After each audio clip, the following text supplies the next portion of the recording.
sabahdır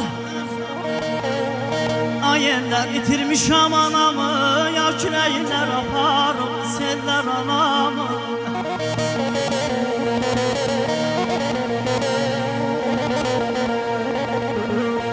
Ne sabahdır itirmiş ayetler anamı, ya küleyler aparım seller anamı, seller anamı.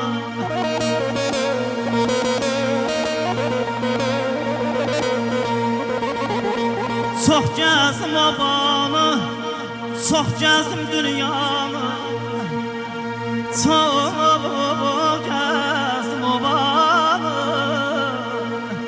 çox gəzdim dünyanı, yaman, yaman çoxdan axtardım. Səhər, səhər, yer yuxudan durardım, anamın qoynuna yerlər sarılardı.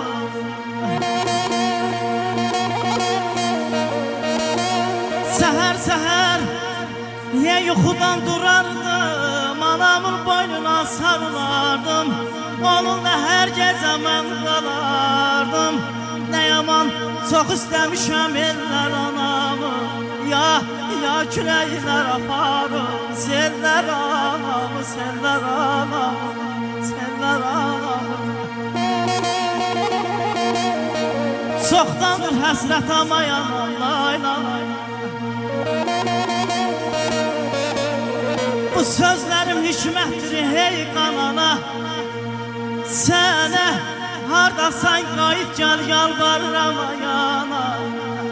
Deyəsən fələk aparıb ellər anamı, ya küləklər aparıb sellər anamı, sellər anamı, sellər anamı. Sökənə üzümə anamın üzü, sökənə üzümə anamın üzü, gəzək kürəyimdə ana əlləri,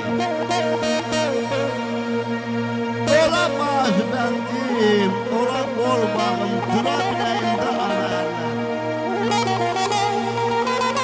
Yanımdadır, necə küfrə atardı, gülərdi, gözümdən kədər qaçar.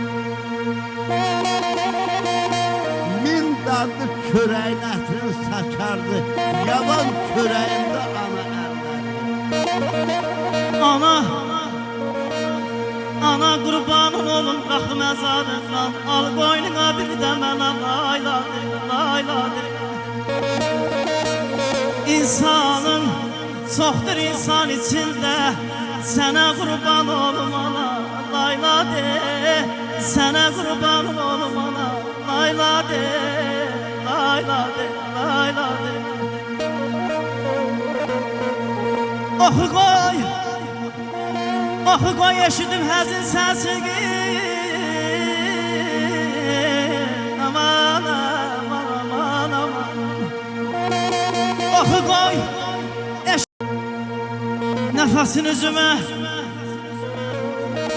dəymir nə vaxtı, əllərin qapımı döynür nə vaxtı.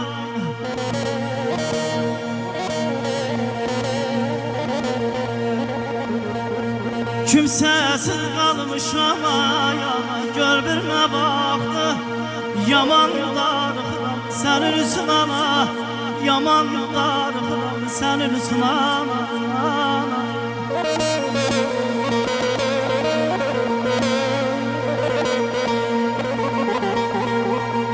Sən bu həftələr, aylar istəyir, sasın tək havara, çaylar istəyir. Deyirəm ayana sarxanın, özü də layla istəyir. Yaman darıxıram sənin üçün ana, yaman darıxıram sənin üçün ana.